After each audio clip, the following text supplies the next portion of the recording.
Capítulo 5 do Evangelho segundo o Espiritismo. Bem-aventurados os aflitos. Bem-aventurados aqueles que choram, porque serão consolados. Bem-aventurados aqueles que são afaimados ou sedentos de justiça, porque serão saciados.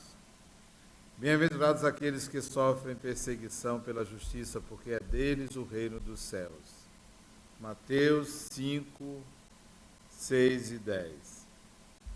Vós sois bem-aventurados, vós que sois pobres, porque o reino dos céus é vosso.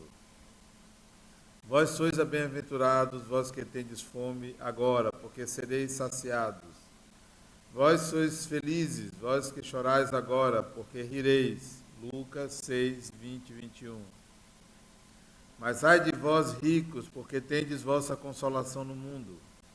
Infelicidade a vós que estáis saciados, porque tereis fome. Infelicidade a vós que rides agora, porque sereis reduzidos aos prantos e às lágrimas. Lucas 6, 24 e 25. Comentário de Allan Kardec. Justiça das aflições. As compensações que Jesus promete aos aflitos da terra só podem se dar na vida futura. Sem a certeza do futuro, essas máximas seriam um contrassenso, muito mais seria um engodo. Mesmo com essa certeza, dificilmente se compreende a utilidade de sofrer para ser feliz. Disse, para ter mais mérito. Mas então pergunta-se, por que uns sofrem mais do que outros? Por que uns nascem na miséria e outros na opulência, sem terem feito nada para justificar essa posição? Porque uns não têm êxito em nada, enquanto a outros tudo parece sorrir. Mas o que se compreende ainda menos é ver o bem e o mal tão desigualmente partilhados entre o vício e a virtude. É ver os homens virtuosos sofrerem ao lado de maldosos que prosperam. A fé no futuro pode consolar e fazer que se mantenha a paciência, mas não explica essas anomalias que parecem desmentir a justiça de Deus. Contudo, desde que se admita Deus, não se pode concebê-lo sem o infinito das perfeições. Ele deve ser todo poder, toda justiça, toda bondade, sem o que não seria Deus. Se Deus é soberanamente bom e justo, ele não pode agir com capricho nem com parcialidade. As vicissitudes da vida têm, portanto, uma causa. E dado que Deus é justo, esta causa deve ser justa. Eis do que cada um deve se compenetrar. Deus pôs os homens do caminho desta causa pelos ensinamentos de Jesus, e atualmente, julgando-os bastante maduros para compreendê-la, ele a revelou inteiramente pelo Espiritismo, quer dizer, pela voz dos Espíritos. Está aí a leitura do Evangelho segundo o Espiritismo, da fala de Jesus, bem-aventurados os aflitos, e do comentário de Allan Kardec. É importante que a gente contextualize o que foi dito por Jesus há mais de 2000 anos. Bem-aventurados os que choram. Será que chorar é apenas derramar uma lágrima? Quantas vezes nós choramos e não derramamos lágrima alguma? Será que uma pessoa que tem que enfrentar uma fila para marcar uma consulta no sistema público de saúde e que espera 3, 4 dias para marcar uma consulta que só vai acontecer 3, 4, 5 meses depois, não pode se enquadrar entre aqueles que choram? Ou será apenas o que está de fato vivendo um conflito que derrama lágrimas?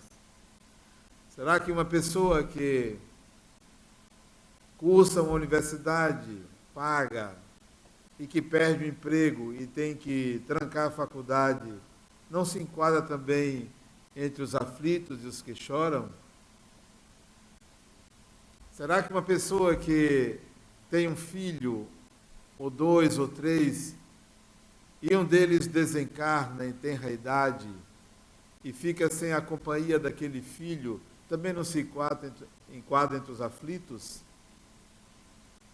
Será que uma pessoa que vive no interior, numa cidade muito pequena, que não tem acesso à educação, inculta, não foi alfabetizada, também não se enquadra entre os aflitos? As minhas perguntas é para que venhamos a ampliar o conceito de aflição e, portanto, bem-aventurados os que choram. Poderemos também, então, enquadrar desta forma todo ser humano. Todo ser humano, de alguma maneira, se encaixa em alguém que chora ou alguém aflito. Mas há uma aflição que eu chamo a atenção de vocês, que também deve ser enquadrada na fala de Jesus. Na minha profissão e aqui no Centro Espírita, é muito comum eu encontrar e me deparar com pessoas que apresentam o seguinte problema que eu considero extremamente grave. Extremamente grave. Talvez o grande problema humano. Não, o grande problema humano não é a zika, nem a dengue, nem a AIDS, nem o câncer. O grande problema humano é a falta de significado e sentido para a própria vida. Isso mata muito mais do que imaginamos. Então vamos enquadrar a aflição também. As pessoas que acordam, trabalham, vivem uma vida, mas não encontram um sentido. Principalmente quando chega uma certa idade e não sabe para que existiu, se apegando a coisas menores, se envolvendo em conflitos que varam encarnações, tudo por uma falta de sentido. Não encontram um significado para o existir. Não é uma missão. Não é que não encontrem uma missão. Não encontram um sentido, uma razão, uma explicação para a própria existência. Mais do que isso, pessoas que vivem uma encarnação inteira, 50, 60, 80, 90, 100 anos, e não têm a menor noção de que a vida continua, se apegam a doutrinas salvacionistas, não entendem o significado do viver e a continuidade da existência como espírito. Vivem apegadas a uma fala aqui, a outra ali, de um padre, de um pastor, de um sacerdote, como se precisassem daquilo para manter a integridade do eu, quando na realidade é a falta de um sentido e um significado para a vida. Então vamos enquadrar como aflitos estas pessoas que se encontram nessa situação. O que fazer então? Por que Jesus dissera: bem-aventurados estas pessoas? Por quê? Esta semana, para ser mais preciso, quinta-feira de manhã, eu fiz uma ligação para uma pessoa que não me conhece.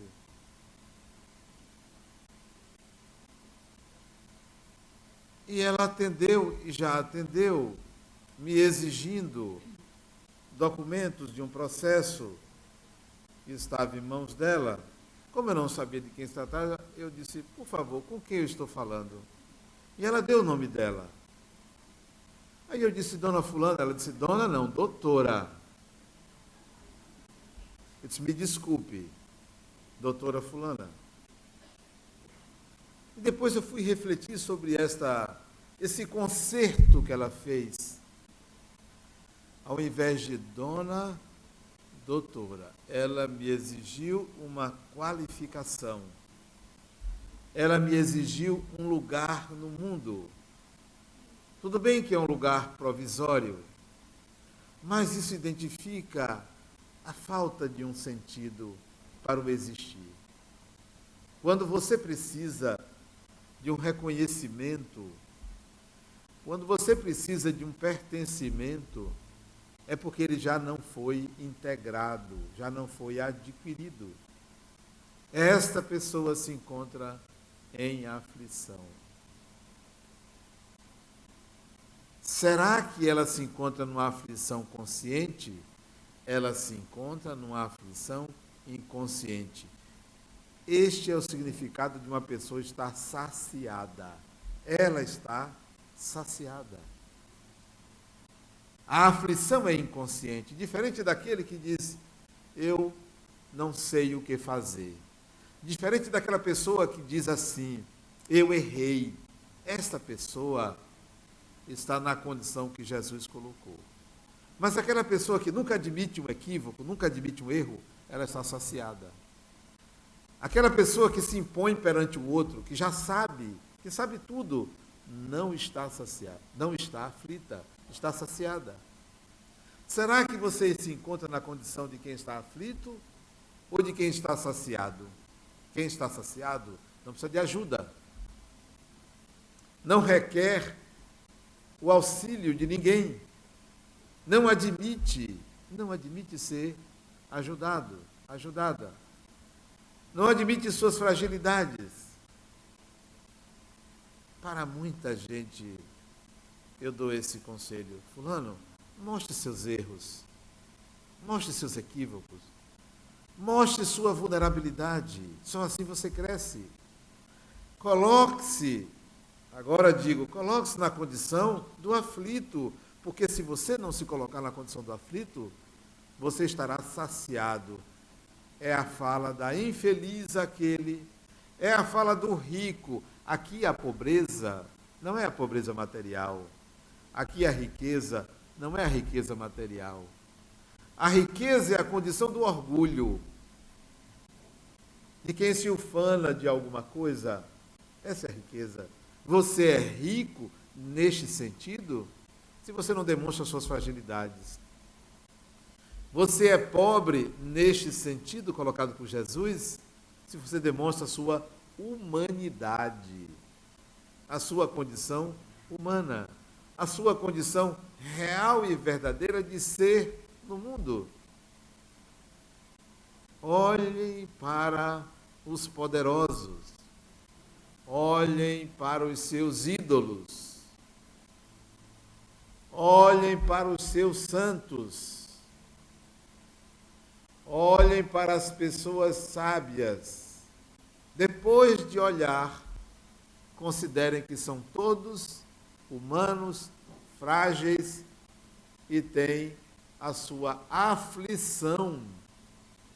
Ah, mas fulano de tal, meu ídolo, um amor de pessoa, tem a sua fragilidade, tem a sua aflição. Não há ninguém, absolutamente ninguém, encarnado e desencarnado, com o título de ser humano, que seja diferente do que você passa no momento das aflições. Todos temos aflições, principalmente aqueles que estão neste patamar acima de vocês por uma escada, principalmente aqueles que falam, que consolam, que orientam, têm as suas aflições. Por acaso vocês conhecem as minhas aflições? Eu não quero passar para vocês, talvez não suportem. Talvez não suportem. E não digo isso para demonstrar humildade, mas cada um sabe onde o seu calo aperta. Todas as figuras que você imaginar, olhe para a história humana, a história da humanidade. Aqueles que vocês santificaram, beatificaram, tinham e têm as suas fragilidades. E nada mais humano e sábio do que você apresentar suas fragilidades. Ah, mas se eu mostrar, a pessoa vai montar em cima, vai se aproveitar. Será que é um aproveitamento quando você tem consciência de que a sabedoria do outro é inferioridade? É inferioridade. Todo aquele que se aproveita de você mostra inferioridade. Todo aquele que domina todo o poder demonstra inferioridade se é para humilhar, anular. Aliás, o poder emana de quem consente.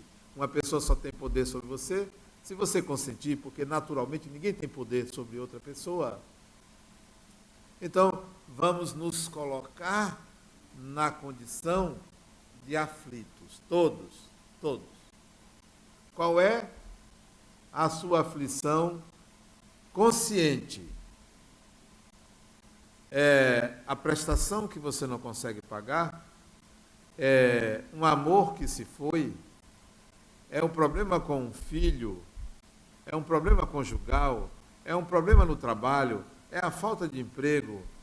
Tudo isto é uma doença no corpo, por mais maligna que seja, tudo isso é pequeno, porque a aflição maior é a falta de um sentido e significado para a existência. E eu quero problematizar isso para vocês, para me apropriar da fala de Jesus ao dizer: bem-aventurados são por esta aflição. Então, vamos esquecer momentaneamente os nossos problemas, esses que eu citei, e outros que vocês têm, ou que nós temos, e nos concentrar no maior problema que eu estou trazendo para vocês, que é a falta de um sentido e significado para a existência. Ela se revela da seguinte maneira: quando você busca alguém para ser bode expiatório dos seus problemas, identifica sua falta de sentido para a própria existência. Você está sempre acusando alguém. Sempre. Foi ele, foi ela, foi fulano. Quando você deveria entender que o mal que o outro lhe faz lhe pertence. Lhe pertence. É meu. Se você me faz mal, eu mereço. Se você me faz mal, você é mal. Eu não sou mal, mas ele me pertence porque eu mereço. Não culpo a ninguém pelo mal que me fazem, porque eu mereço. E é uma forma de eu evoluir. Então, não terceirize responsabilidade a ninguém. Ah, mas fulano me roubou. Eu mereço. Alguma coisa eu preciso aprender. Eu posso até ir atrás do meu dinheiro, mas eu mereci. Eu mereci. A pessoa estava em casa, sentada, tomando café com o marido antes de irem trabalhar. Tombou um tiro dentro de casa, num apartamento, uma bala perdida. Desencarnou. A bala não era perdida, a bala tinha o nome dela. Foi procurar ela onde ela estava. Não há nada que lhe aconteça que não seja do seu merecimento. Até porque a morte não é nenhuma tragédia. A tragédia do espírito é a ignorância, não é a morte. Então, o sinal da falta de sentido, o primeiro sinal, é você terceirizar responsabilidades. Esta pessoa que eu liguei transformou um telefonema num processo enorme. Por quê? Porque eu mereço. Porque eu mereço. Sou grato a ela. Porque eu mereço. e vou resolver. Ia levar alguns dias, pode levar alguns anos, mas vou resolver. Foi um problema que veio para mim e eu vou resolvê-lo. Passa a ser meu. Ela é a responsável? Não é. É a vida. A vida é responsável pelo que me acontece.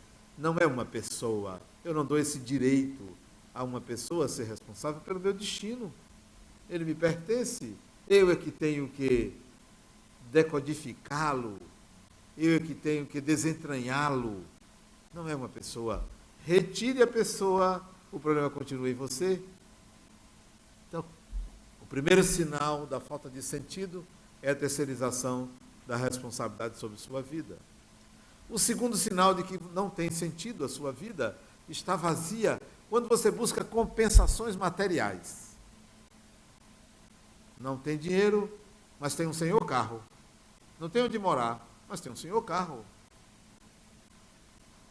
Não tem o que comer, mas tem uma bela roupa de marca. Não tem onde cair morto, mas vai nas melhores festas para aparecer. Vida vazia, vida sem sentido. Não sabe o prazer da alegria espontânea, bebe para esquecer. Tudo isso são sinais, são compensações de quem não tem um sentido para a vida, de quem não tem um significado profundo, pessoal, para o existir. Terceiro sinal de que sua vida está sem sentido é quando você anda desesperadamente à procura de um par. Desesperadamente. Nós somos mais de 7 bilhões de encarnados, por volta de 20 bilhões de desencarnados só humanos, sem falar dos sub-humanos. E você está procurando uma pessoa. Procurando uma pessoa desesperadamente. Um amor. Alguém. Alguém.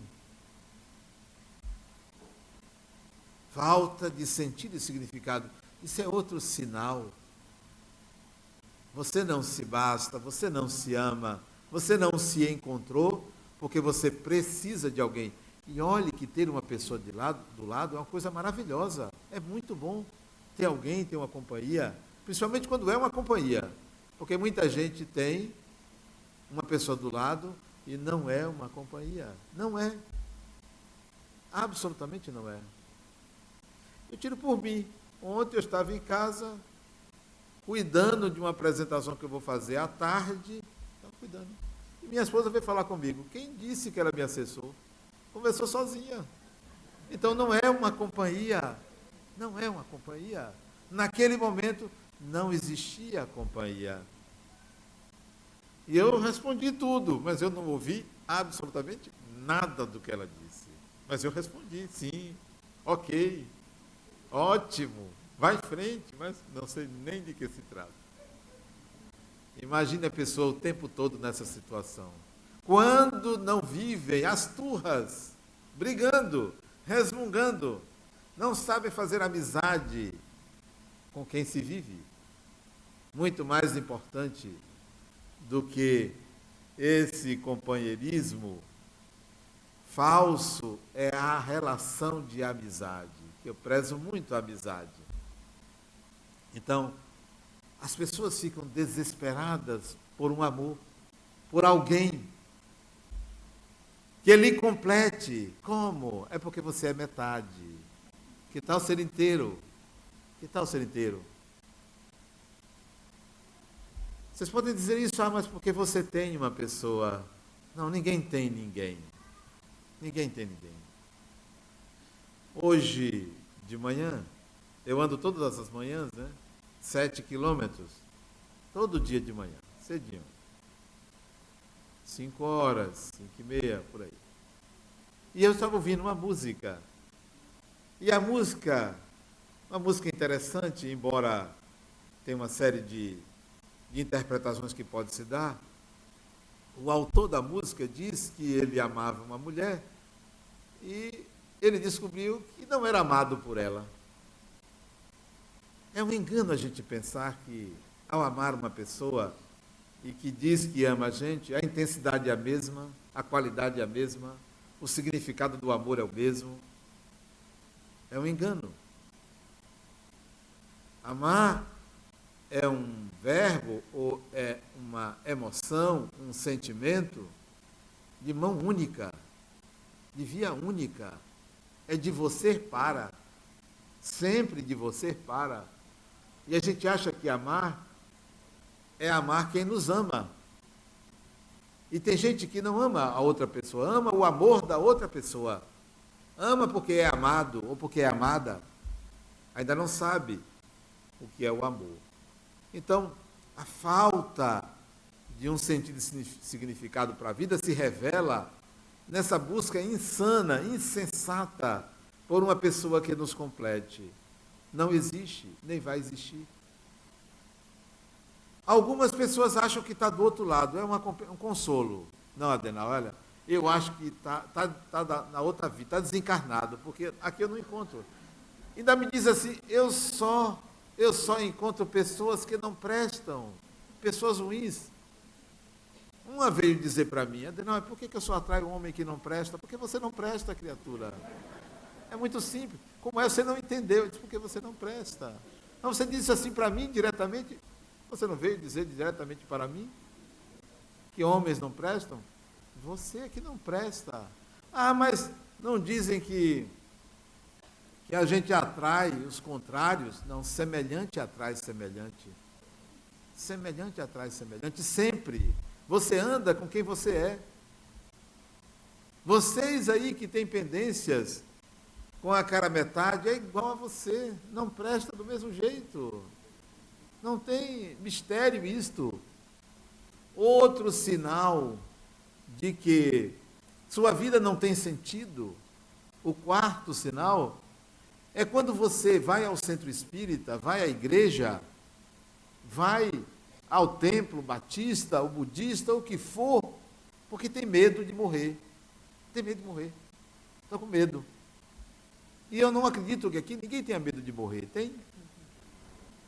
Ou porque tem medo do depois da... Tem gente que diz, eu não tenho medo de morrer, eu tenho medo de sentir dor na morte, pois não dói absolutamente nada. O seu medo é infantil, o medo do ser humano da morte é infantil, porque se há duas coisas inevitáveis, é a morte e os impostos. São inevitáveis. Isso é um ditado em inglês, né? Inevitáveis, a morte e os impostos. Não tem jeito, você não tem de onde fugir. Você já nasce tendo que pagar imposto. Você já nasce sabendo que vai morrer. Então são inevitáveis. E vai fazer o quê? Então procura o centro espírita para se salvar. Não, eu preciso de uma tábua de salvação. Preciso me garantir. Aí traz uma cesta básica, 1 quilo de alimento não perecível, alguma coisa para dizer, olha, eu fiz, eu estou fazendo alguma coisa para garantir, é meu passaporte. Não, criatura, você não precisa disso, de nada disso, porque você vai morrer mesmo. Não tem jeito, você vai. Acabe essa infantilidade de ficar se apegando a salvações. Aliviar a consciência. Eu vou aliviar a consciência, eu vou ajudar, eu vou dar um dinheiro. É bem-vindo. Qualquer 100 mil reais eu aceito, pode dar. Não, não é isto. A sua salvação é a integração de habilidades. A salvação do espírito, a evolução do espírito, é a integração de competências, de capacidades. E você só adquire capacidades vivendo, fazendo, experimentando, tentando, treinando, repetindo. Não é lendo um livro. Lendo um livro você adquire ideias. Mas você precisa transformar ideias em competências.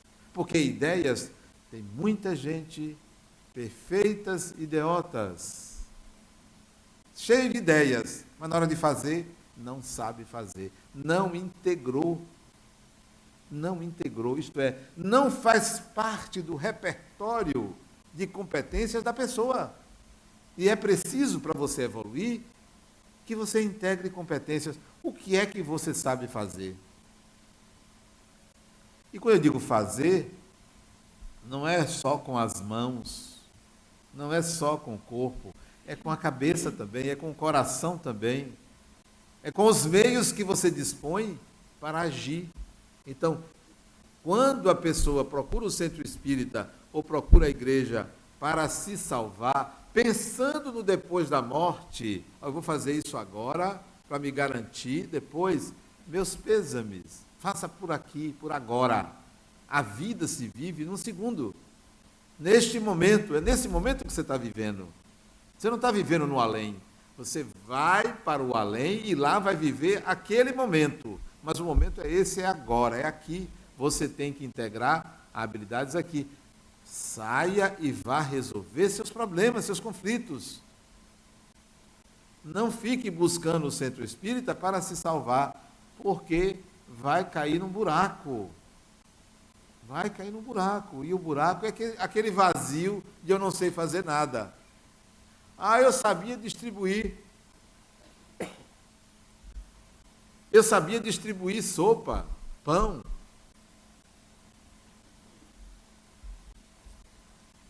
Você se torna apto a distribuir sopa e pão. É a sua aptidão. É só essa aptidão que vale? Você vai chegar do outro lado da vida e alguém vai dizer: bom, você foi uma pessoa fantástica, você sabe distribuir pão. Você vai trabalhar na padaria aqui, vai distribuir pão, você só sabe fazer isso. Como se isto fosse o fator evolutivo. É o ato. Não, não é o ato. É o que você integra do ato. Você vai distribuir sopa e pão, ou um cobertor, ou dar um dinheiro, sabe por quê? Para você integrar uma habilidade chamada bondade. Tornar-se uma pessoa bondosa. É essa habilidade que você precisa. Imagine, será que você tem a bondade ou você tem gestos de bondade?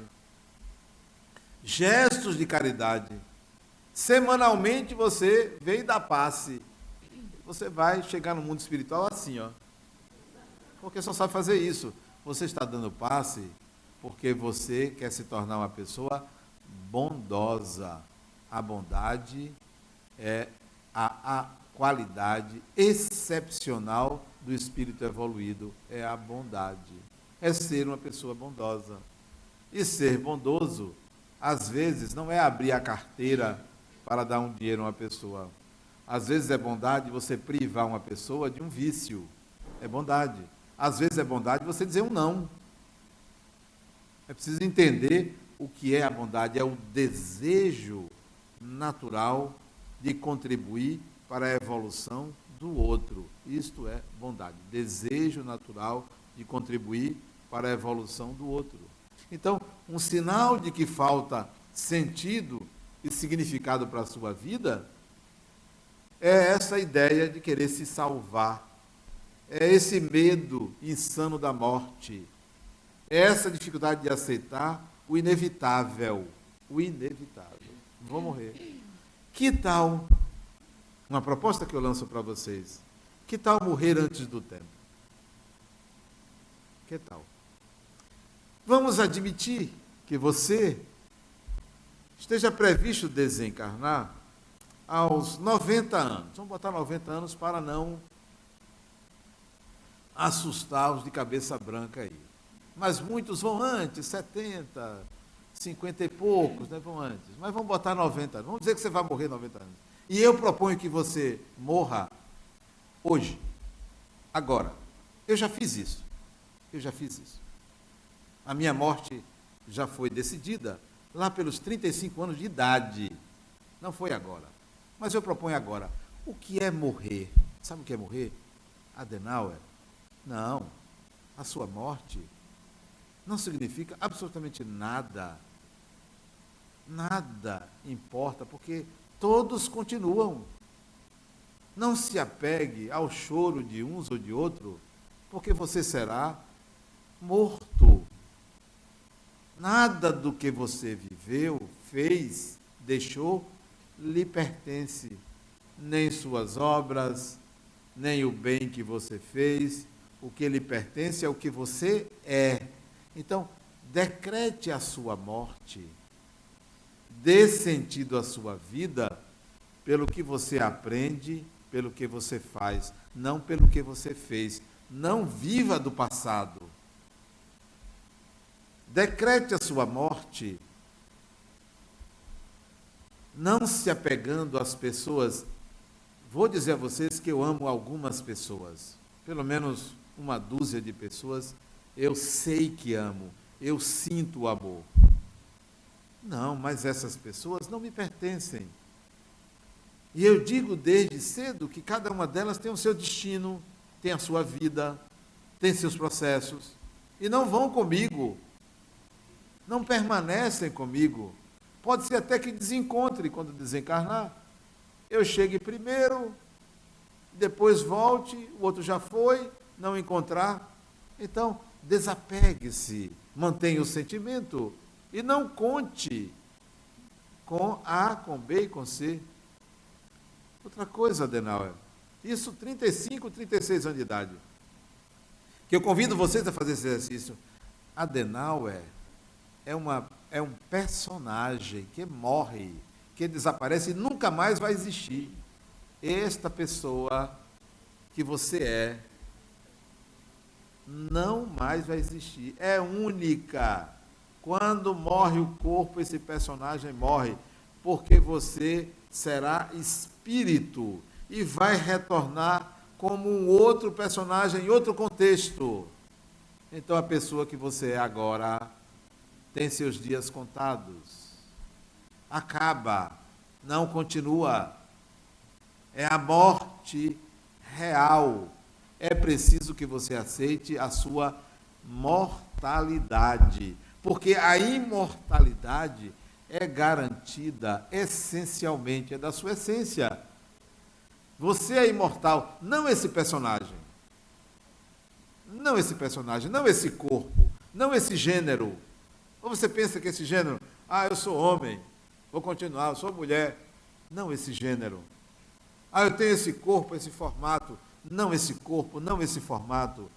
Você é um espírito. E quando você desencarna, você começa a transmutar a sua imagem numa alquimia de todos os personagens que você já viveu no passado. Então, você não é esta imagem. Você tem que aceitar a morte dessa imagem e as limitações desse personagem. Então, eu convido vocês a morrerem hoje, a entenderem a finitude do personagem e a entenderem a imortalidade do ser espiritual que você é. A questão é você conseguir identificar o ser espiritual que você é, porque você está muito acostumado a pensar que você é este personagem, que não é esse personagem. Esse personagem tem seus dias contados, transita por aqui, por ali, bate cabeça aqui e ali, para conseguir entender que você é um espírito que pilota esse personagem, que tem que dominar esse personagem, que tem que educar esse personagem. Então, aceite a morte do personagem e identifique a imortalidade do espírito. Distingam personagem de espírito. Como é seu nome? Maria é um personagem, João é um personagem, Adenal é um personagem.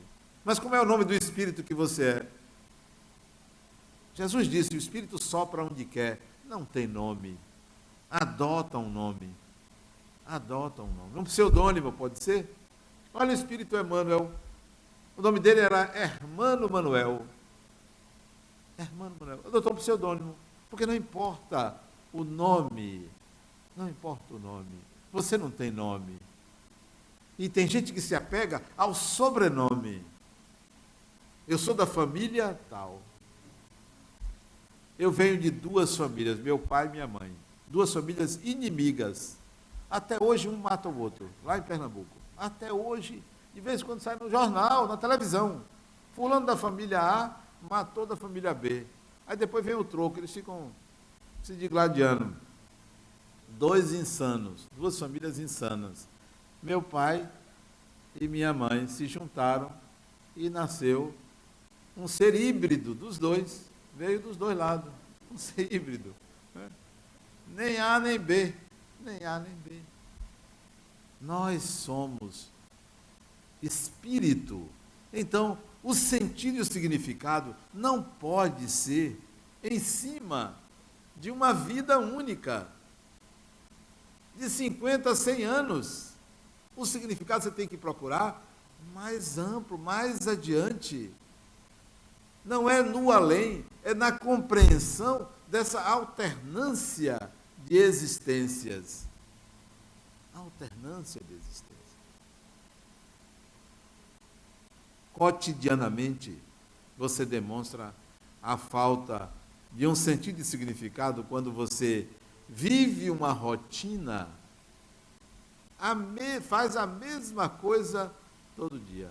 E não é uma pessoa criativa. E não muda. E não faz diferente. E não amadurece naquilo que faz.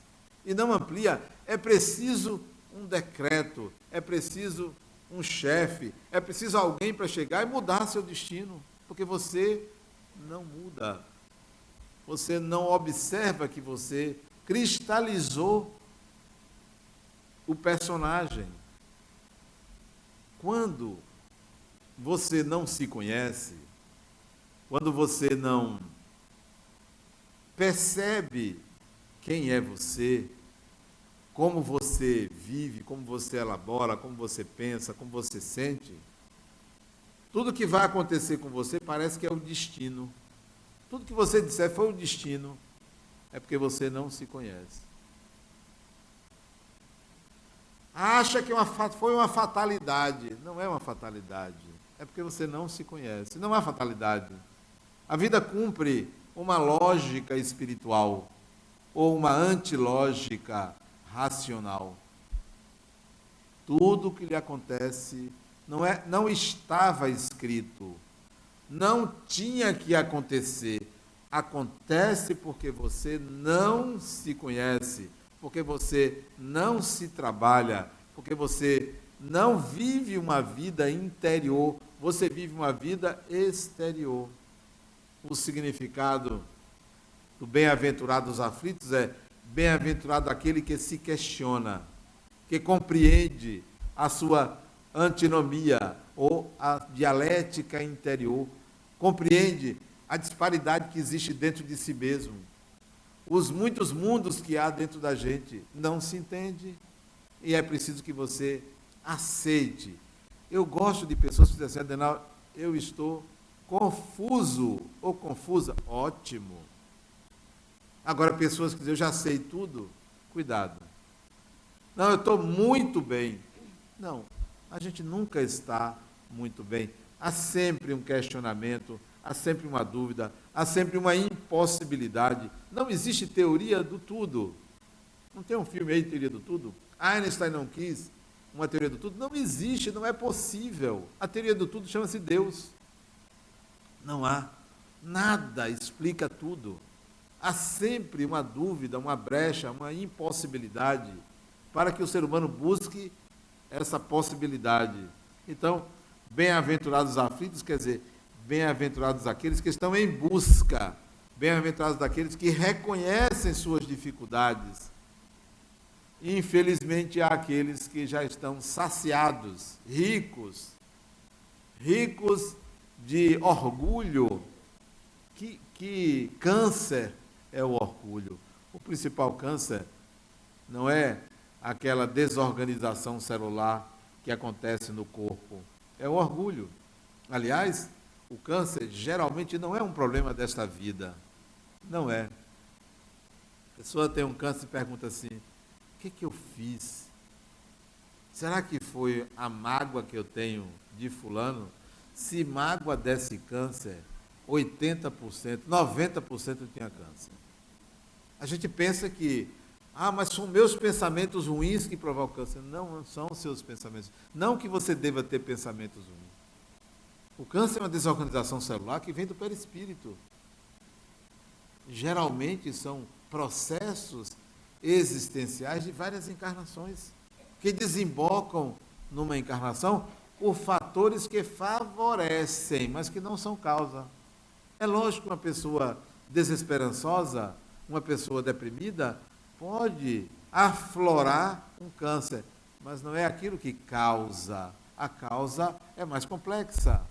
Então, bem-aventurados aflitos, quando eles não são orgulhosos. O orgulho é um problema sério. Você não conseguir dar um passo atrás. Você não conseguir dizer, me desculpe, me perdoe, eu errei. Não admitir. Não chegar, não se aproximar da esposa do seu ex-marido. Ter orgulho, não ir para o mesmo ambiente, não vou. Por que não? Aquela outra pessoa é melhor do que você? É o seu orgulho. Você não admite que aquela pessoa lhe tomou como se você fosse dono ou dona do outro. Bem-aventurados aflitos requer humildade. Humildade para não colocar ninguém acima ou abaixo de você, de forma alguma. Quando a doutora fulana me disse para eu chamar ela de doutora, eu pensei assim, eu ainda vou ter que me encontrar pessoalmente com ela. E vou chamá-la de doutora, né? Vou ter que chamá-la de doutora, porque assim ela exigiu. Ela deve ter algum título que eu desconheço de doutorado, porque só é doutor quem defendeu uma tese de doutorado. Mas sabe o que eu desejei a ela? Que um dia ela chegasse para mim e dissesse, senhor Adenauer, pode me chamar de fulana. Eu desejei isso, não por mim, mas por ela, porque ela não é ela é um título. Quantas vezes nós fazemos isso?